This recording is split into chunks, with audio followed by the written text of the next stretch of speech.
So how is it like to live in a country that doesn't have healthcare system or the pension from the government? I mean, who support you when you get old and when you get sick?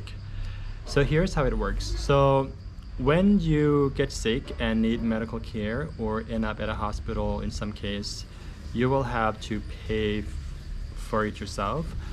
And if you can't afford it, there's no other options, but you have to stay at home and taking care of yourself, using traditional herbs and remedies or whatever you can find.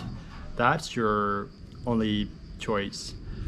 So from the study, there's only 60% of sick people in Laos that can get access to the hospital, and the other 40% is either they simply can't afford it or simply because they're staying in remote places where they can't travel to the city to get themselves treated when they have problem. There are a lot of people, mostly ethnic minorities that living in a remote area like high up in the mountain, and to travel from their village to town, it's quite challenging. So yeah, a lot of time they just can't do it.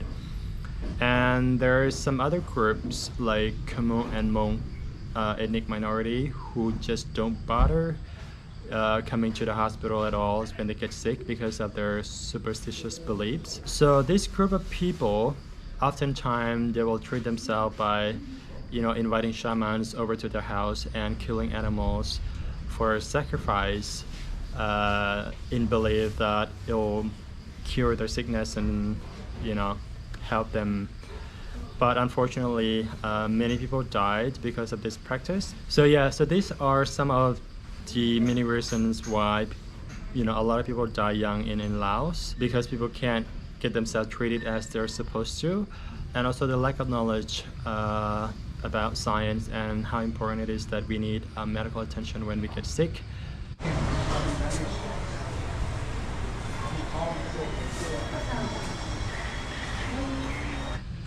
Okay, so now let's talk about pension.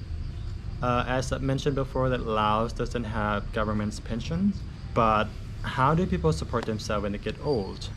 Well, luckily that Lao culture is still very family oriented, kind of. When parents get old, they tend to stay with their children. So children supporting them financially as well as physically when they are not able to do it. So basically, children either move into their parents' home or their parents would move, into their home. Oftentimes, elderly parents taking care of their grandchild or grandchildren, while youngsters are out working and supporting the family. So that's how it works. Also in our culture is our responsibility to take care of our parents when they get old. They give us life and raise us up, and when they're in need, it is our turn to give back what we were given. So that's why every individual is encouraged to get married, just so they can have someone looking after them when they need it. But sadly, not all children are able to take care of their parents. Many elderly being left alone or on their own with no support or help, and oftentimes they die alone. It's kind of sad.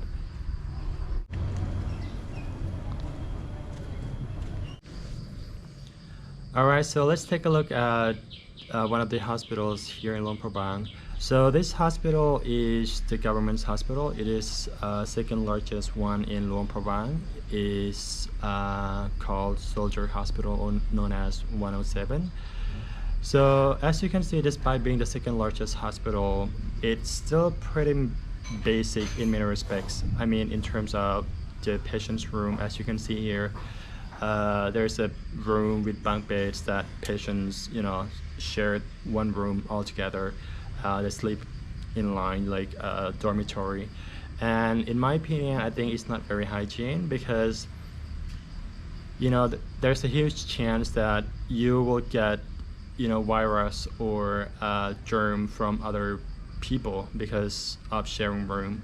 I mean, they only have 3 private rooms and is always fully booked, so that's why a lot of patients sharing the same room. Many nurses and doctors working here are mostly training. So basically, they're students from medical school who are about to graduate, and then they're brought here into this hospital to, you know, train them to treat patients. In the government's hospital like this is quite affordable. I mean, we paid for medical care and the service, everything else, just a little bit about 300,000 K, which is about $30